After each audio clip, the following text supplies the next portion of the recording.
Hello and welcome everybody to another episode of Books in Bytes. Today, we're going on a deep dive into the Ottoman Empire. Oh, very cool. Yeah, we're going to be exploring how this fascinating realm worked with the book The Ottoman Empire, 1300–1650, The Structure of Power. Yeah, this book, it really goes beyond just like the typical stories of battles and conquests and all that. It's a deep dive into the systems and the structures that made the empire really work, Yeah. examining how they built and maintained power for centuries. Right. It's almost like we're getting a behind-the-scenes look, Yeah. trying to Yeah. understand how this massive empire actually functioned. So before we get into the details, Yeah. can you give us kind of a roadmap of the main themes that the book explores? Absolutely. One of the key themes is this idea of centralized power. So Yeah. you have the sultans ruling this huge, diverse territory, right? Right. But they still managed to keep such a firm grip on the government. Okay. And we're going to see how they did this through these institutions, like the Imperial Council, for example, the Diffschirme system, Yeah. and even the legal frameworks they had. Okay, so it's more than just the Sultan sitting on a throne issuing Yeah, commands. There's exactly. a whole system in place to support their authority. What else? Another major theme is religion and politics. It dives into how the Ottomans used their Islamic faith to legitimize their rule, projecting themselves as ghazis or warriors for Islam. Okay. But it also explores how they balance this with appeals to other traditions and beliefs to, maintain control over this really diverse population they had. Right, yeah, that makes sense. You can't rule an empire based on just one idea. You need to connect with different groups and different identities. It sounds like the Ottomans were pretty good at that. Yeah, they were remarkably adaptable. And that's another key theme the book highlights. Whether it was incorporating new military technologies or adjusting their legal systems to fit local customs, they were constantly evolving. So a story of power, Yes. but also pragmatism, adapting to the situations around them. I'm already sensing that this isn't going to be our typical dry history lesson. Definitely not. It's a dynamic story full of twists and turns, triumphs and setbacks. And it all starts, as the book does, with a small Turkish principality in Anatolia, right on the fringes of the crumbling Byzantine Empire. Okay, so let's rewind the clock. Hmm. Take us back to the beginning. Who were these early Ottomans, and how did they lay the foundation for what would become this huge empire? The book starts with Osman, the founder of the dynasty, and his son Orhan. Okay. These early leaders were shrewd military commanders. They gradually expanded their territory through a combination of raiding and strategic conquests. Right. And they took advantage of the weakening Byzantine Empire chipping away at its borders, Yeah. capturing key cities like Bursa. And Bursa became their first capital. Yeah, seems like a pretty strategic choice. A foothold in Anatolia, but also a stepping stone towards Europe. Exactly. And they weren't content with just holding on to what they had. Right. Orhan continued the expansion, pushing into the Balkans, taking advantage of the political fragmentation there. And his son Suleiman captured the fortress of Gallipoli in 1354. That was a pivotal moment. It gave them a permanent foothold on European soil. It's like opening a door to a whole new continent, right, for conquest. And once they crossed that threshold, there was no turning back. Right. The book describes how they continued to push westward, gradually extending their control over much of the Balkans. Wow. But they weren't just focused on Europe. They also consolidated their power in Anatolia, absorbing other Turkish principalities, and really solidifying their base of power. So it's a two-pronged strategy, expanding westward into Europe while also securing their eastern flank. It's like playing chess, making moves on multiple fronts at the same time. And they were good at it. Yeah, great. By the end of the 14th century, the Ottomans had transformed from this small frontier principality into a major regional power. They were straddling two continents Wow. and posing a serious threat to both the Byzantine Empire and other neighboring states. But as with every empire, no matter how powerful they are, they're going to face challenges. Mm-hmm. And the Ottomans were about to face one of their greatest. The book talks about this chaotic period following the Battle of Ankara in 1402. This battle was a huge turning point. Bayezid the Sultan, he was known for his rapid conquests and big ambitions, but he was defeated by this fearsome Central Asian conqueror Timur. Oh, wow. And this defeat threw the Ottoman Empire into turmoil. It nearly tore it apart. So it's like this unstoppable force suddenly brought low. Right. And it created a power vacuum that threatened to unravel all they had achieved. Exactly. Bayezid's sons fought amongst themselves for control of the empire. This period is known as the Ottoman Interregnum. It was a decade of instability, civil war uncertainty, just testing the very foundation of Ottoman power. It's amazing that they even survived that period. I mean, it sounds like the perfect recipe for just complete collapse. How did they pull themselves back from the brink? Well, one of Bayezid's sons, Mehmed I, eventually emerged victorious. He reunited the empire and restored order. But it was a long and hard process requiring skilled diplomacy, military prowess, and probably a little bit of luck, too. So they weathered the storm, but they were undoubtedly weakened by this infighting. Did it change their approach to power, to expansion? I think so. The book suggests that it kind of reinforced their focus on consolidating their existing territory, Okay. strengthening those internal structures. They understood that a divided empire was just vulnerable to both internal and external threats. It's like they learned a valuable lesson about the importance of unity and stability. Yeah. And they would need all of that as they face one of the most iconic challenges in their history, the conquest of Constantinople. The capture of Constantinople in 1453 by Mehmed II was a huge moment for the Ottomans. Absolutely. It marked the end of the Byzantine Empire, a power that had dominated the region for over 1,000 years. And it just cemented the Ottomans' position as a major force in Europe. I remember reading about this as a kid, just picturing those massive cannons bombarding the city walls, the fighting, the final breach.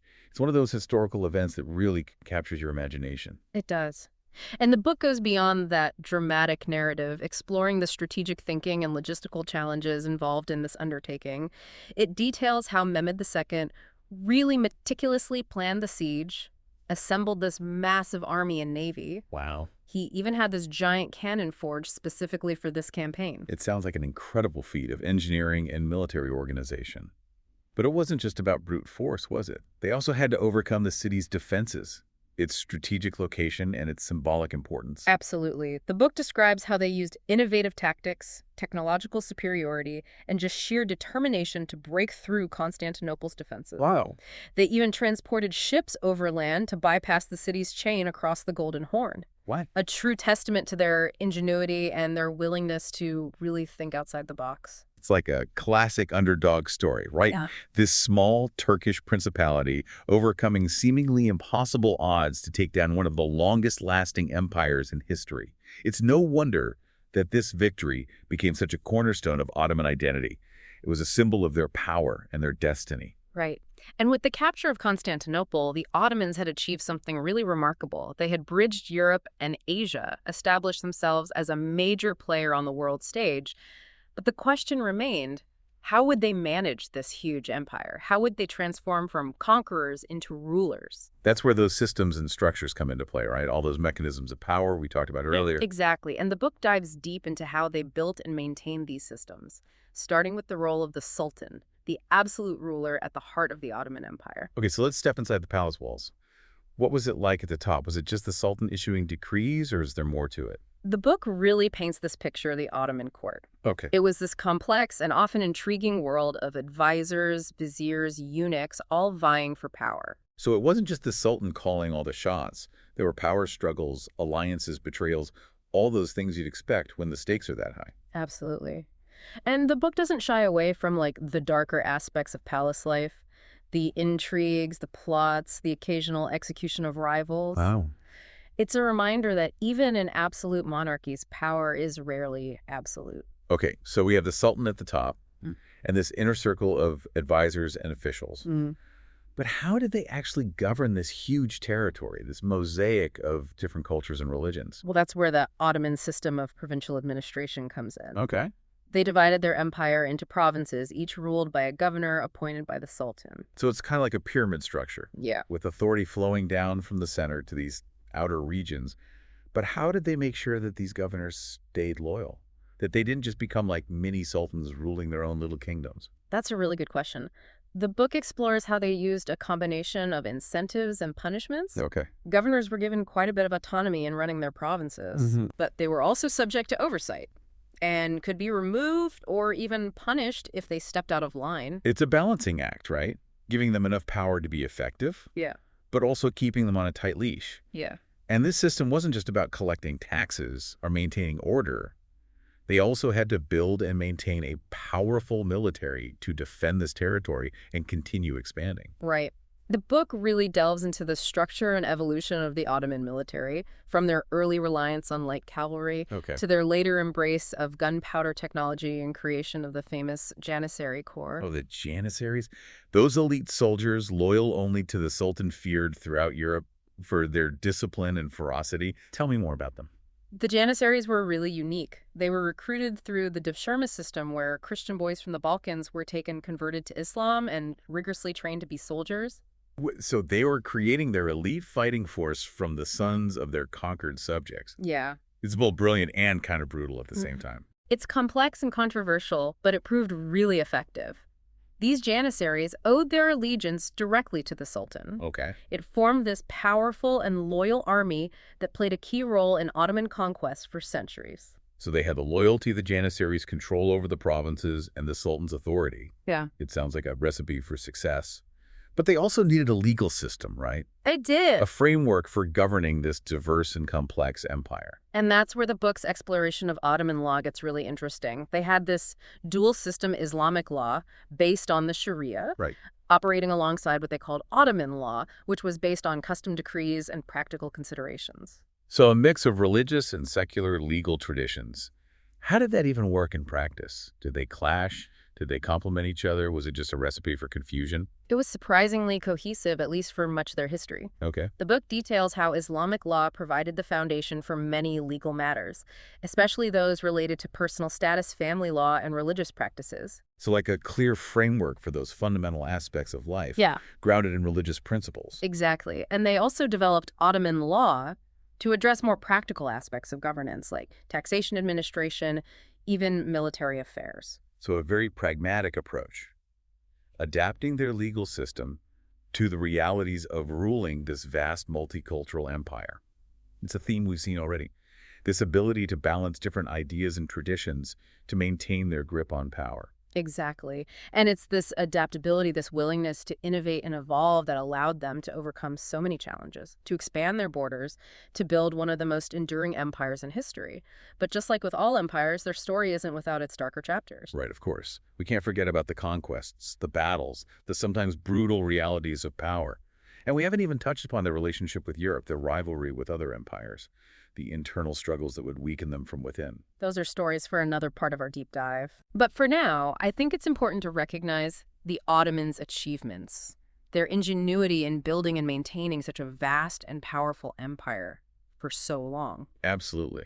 It's a fascinating story that really challenges our assumptions about empires, about power, and about the forces that shape history. And we're just getting started. There's so much more to explore, so many more layers to uncover in this deep dive into the Ottoman Empire. As we delve deeper into the Ottoman Empire, one aspect that really stands out is their ability to integrate diverse populations into their power structure. You talk about the slaves of the Porte, right? Yeah. The system where they recruited Christian boys, Yeah. converted them to Islam, and trained them for key roles in the military and administration. Exactly. The Devshirme system, it was called, was really a cornerstone of Ottoman power. It allowed them to create this class of administrators and soldiers, Right. loyal and highly skilled, and directly beholden to the Sultan. It's such a fascinating concept, turning potential enemies into your most trusted servants. But it also makes you think about identity and assimilation. Like, what happened to these boys' original cultures and beliefs? That's one of the things the book explores. Yeah. While they were converted to Islam and immersed in Ottoman culture, they weren't completely stripped of their backgrounds. Many rose to prominent positions, retaining elements of their original identities while serving the empire. It's like a reminder that identity can be fluid, especially in such a diverse and dynamic environment. It wasn't just erasing their past, but more about channeling their talents and loyalty to the Ottoman state. And this pragmatic approach extended beyond just the Devshirme system. The book highlights how the Ottomans often appointed local elites, even from conquered families, to govern provinces. Okay. They understood that incorporating existing power structures could help stability and reduce resistance. It's almost like a form of co-option, turning potential rivals into allies, and it speaks to their willingness to adapt their governance to the specific needs of different regions. Exactly. They weren't trying to, impose a one-size-fits-all model on their empire. Right. They recognized the importance of local knowledge, customs, and power dynamics. It's fascinating how flexible they were. It seems like a key ingredient in how long they lasted. Yeah. But let's switch gears a bit and talk about another cornerstone of Ottoman power, their military might. We've touched upon the Janissaries, but what about the bigger picture? Like, how did they organize their forces? What were their strategies? And what made them so successful in battle? The book goes into the evolution of Ottoman military thinking, Okay. starting with their early reliance on light cavalry, which was common in the region at the time. These horsemen were great at raiding and harassing enemy forces. Yeah. But as the empire grew, they needed a more robust and organized military. Right. You can't conquer and hold huge territories with just quick raids. You need a standing army, a system for supplying and deploying troops, and a strategy for conducting sieges and large-scale battles. And that's exactly what they developed. They transitioned from a primarily raiding force to a professional army, capable of undertaking these complex military campaigns. And the Timar system, which we discussed earlier, played a key role in this. Right, the Timar system, where the Sultan granted land to cavalrymen in exchange for military service. It was a brilliant way to build a large cavalry force without directly paying salaries from the treasury. Exactly. The Timar holders were responsible for maintaining their equipment, providing troops when called upon, and even participating in public works projects. This system tied the military to the land, creating a web of obligation and loyalty across the empire. There's an interesting mix of economic and military strategy. But they also adopted new technologies, right? Like gunpowder weaponry, which totally changed warfare at the time. They did. The Ottomans were early adopters of cannons and firearms. Recognizing their potential to transform sieges and battlefield tactics, they invested heavily in artillery, creating specialized units to operate these weapons. The book has this passage where the author describes seeing the Ottoman cannons bombarding Constantinople's walls, a real testament to their mastery of this technology. That must have been terrifying for the defenders. It's like the old world crumbling under the force of gunpowder. And they didn't limit this to land warfare. The Ottomans also built a powerful navy, Of course. essential for controlling the Mediterranean and projecting power across their territory. Okay, let's talk about the Ottoman Navy. I'm picturing galleys clashing oars in epic sea battles. Yeah. What were their strengths and weaknesses at sea? Did they dominate as much as they did on land? They were a force to be reckoned with, for sure. Their galleys, using both sails and oars, were perfect for the calm waters of the Mediterranean. They had professional sailors, often drawn from coastal communities, Okay. skilled in navigation, shipbuilding, and naval warfare. So they weren't just putting landlubbers on these ships. They had experienced sailors to draw from. Precisely. And they also trained their existing infantry troops, the Azabs, Right. to row and fight at sea. This gave them a lot of manpower for their galleys. Another example of their practical approach, using their resources effectively. But they faced challenges at sea too, right? We talked about them struggling against those newer European ship designs like the carracks and galleons. Those new ship designs, with their superior firepower and ability to move around, did pose a challenge to the Ottoman galleys. The book describes the Battle of Lepanto in 1571. Yeah. It was a major naval clash where the Ottomans were defeated by a group of European powers.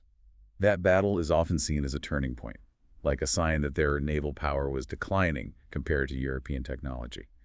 But they didn't just give up, did they? No, they didn't. They rebuilt their fleet and continued to fight for control of the Mediterranean for centuries. Even after Lepanto, they were still a force to be reckoned with, capable of challenging European dominance. It's a testament to how resilient they were, how they could adapt, and their determination to stay a major maritime power. Another example of that adaptability we keep seeing.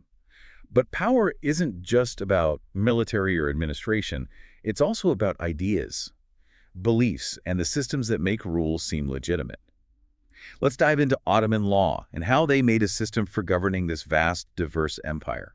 The Ottoman legal system was a mix of Islamic law based on the Sharia and what they called Ottoman law, based on customs decrees and practicality. Okay. This dual system let them follow religious principles while also dealing with the realities of governing a society with many cultures and religions. Okay, I'm interested in this dual system. How did they make these two different types of law work together? Did they clash? Did they complement each other? Or was it just a mess? It was pretty harmonious, actually, at least for most of their history. Islamic law, especially the Hanafi school of thought, provided the basis for a lot of legal matters, Yeah. especially things like personal status, family law, and religious practices, like marriage inheritance and religious obligations. So it provided a clear structure for those basic parts of life, based on religion. But what about the practical stuff, like taxes, property rights, or criminal justice? That's where Ottoman law came in. Okay. It dealt with the day-to-day aspects of government, often just writing down existing customs and traditions and adapting them to what the empire needed. They even put together law books, like the one ordered by Bayezid II in the late 1400s, which tried to standardize and clarify Ottoman legal ideas. It sounds like they were trying to build a system that was both based on tradition and able to change as the empire changed. But who were the main people in this legal system? Who interpreted and enforced these laws? Well, they had judges, of course, who ran the courts and decided disputes. Right. But they weren't just applying the law without thinking. They had to interpret it, consider precedents, and sometimes figure out how to use both Islamic and Ottoman law. I bet that took a lot of legal knowledge and a deep understanding of both religious and secular law. It did. And then there were the muftis. These were religious scholars who were experts in Islamic law. They interpreted the Sharia and issued fatwas, which are legal opinions on specific questions. The fatwas, those were really important, right? They could influence decisions, settle arguments, and even affect military plans by giving a religious reason for certain actions. Exactly. And the most important mufti, the Grand Mufti of Istanbul, was a powerful figure, often consulted by the sultan and the imperial council on big issues. So it was this complicated web of legal experts, religious authority, and political power, all working to keep order and support the sultan's rule. But it wasn't just about enforcing laws from above, right? The book also mentions how the Ottomans recognized local customs and traditions. They knew that a strict, centralized legal system wouldn't work in such a big and diverse empire. Right. They let certain regions keep their own laws and customs as long as they didn't go against the basic principles of Ottoman rule. Another example of their pragmatism and flexibility. They adapted their government to fit local realities. But even with that flexibility, there must have been challenges, right? People who resisted Ottoman rule or disagreed with their laws, how did they deal with that? The book doesn't hide the harsher parts of Ottoman justice. Right. Punishments could be severe, from fines and imprisonment to exile and even execution. They had courts and judges to enforce the law, but they also relied on officials and local leaders to keep order and stop rebellions. It's a reminder that power, even when it's based on laws, can be harsh and sometimes brutal. But we also have to think about the historical context. Ideas about justice and punishment were different back then. And the Ottomans weren't the only ones who used strong measures to stay in control. That's true. It's easy to judge the past by our own standards, but we need to understand the context to the norms of that time and the challenges they faced. And in the case of the Ottomans, they ruled a huge empire. Facing threats from inside and outside, keeping things peaceful and safe was a top priority. It's a complicated issue that historians are still discussing, but it's important to see both the good and the bad things about the Ottoman Empire, to see them as part of their time, but also to learn from what they went through. I agree. Studying history isn't about praising or condemning the past. It's about understanding how things happened, the motivations, the decisions that created the world we live in today. And the Ottoman Empire, with its long and interesting history, gives us a great case study in the rise and fall of empires, how power works, and the difficulties of governing a diverse world that's always changing. You know, as we've been talking about all this, one question keeps popping into my head. Oh, yeah. What's that? How did they do it? How did this empire that started as just this tiny principality in Anatolia, how did it become so powerful and influential for so long? It really is the big question, isn't it? Yeah. We've covered their military, their administration, their laws, but it feels like there's something more, something that ties it all together. I think it's their mastery of legitimacy. They knew that real power isn't just about force. It's about convincing people that you have the right to rule, both your own people and your enemies. Okay, so break that down. Right. How did they actually create that sense of legitimacy? Was it just claiming religious authority, or was there something more to it? It was a mix of things. One big part was how they presented themselves as these ghazis, these warriors for Islam. Right, that holy warrior image. Yeah. Spreading the faith. That must have been a powerful message for their Muslim subjects, especially early on when they were expanding so rapidly. Absolutely. It tapped into that religious zeal and gave their conquests this spiritual purpose. It wasn't just about land and power. It was about spreading the faith, doing God's work. But they ruled over a diverse population too. Lots of Christians and Jews. How did they make that holy warrior image work when they had to govern all these different religions? That's where you see their pragmatism and adaptability again. The book explains how they balanced their Islamic identity with appeals to other traditions and historical claims. Like they really emphasize being successors to the Seljuk Turks. Right, the Seljuks who ruled Anatolia before. So it's like connecting to that older history, presenting themselves as the natural heirs to this powerful legacy. That goes back even further than Islam. Exactly. And they didn't stop there. They also looked to the future, presenting themselves as bringing back a golden age of Islam, a beacon of hope and justice in a chaotic world. So they were weaving this narrative that worked for different people, using religion history, and a promise of a better future. It's like they were master storytellers, creating a story that made their rules seem right and got people to be loyal. That's a great way to put it. They understood the power of a good story, and they weren't afraid to be bold. Like after Mehmed II took Constantinople, they started using Byzantine imperial imagery. Wait, so they were connecting themselves to the Roman Empire, the same empire they just conquered. That's a bold move. It was a gamble, but it worked. It let them tap into that Roman prestige and legacy, projecting this image of imperial grandeur that both Muslims and Christians could understand. It's like they were saying, we're not just conquerors, we're carrying on this grand tradition. We're the rightful rulers. That's powerful. And that narrative kept evolving too. As they expanded into Arab lands, they started emphasizing their role as protectors of Mecca and Medina. So now they're the guardians of Islam's holiest places, adding another layer of legitimacy. Exactly, and they backed it up. They put a lot of resources into taking care of those cities, sponsoring pilgrimages, building mosques and charities. They knew actions spoke louder than words. It's really interesting how they used power, belief, and strategy. But we can't forget that this idea of legitimacy sometimes covered up a harsher reality. The book talks about the violence, the suppression of dissent, all the challenges of running such a huge empire. You're right, legitimacy is a powerful tool, but it can be twisted to justify things that we would see as unjust or wrong today. The Ottomans were people of their time, and their way of ruling reflected that. It reminds us that studying history isn't about judging or glorifying the past.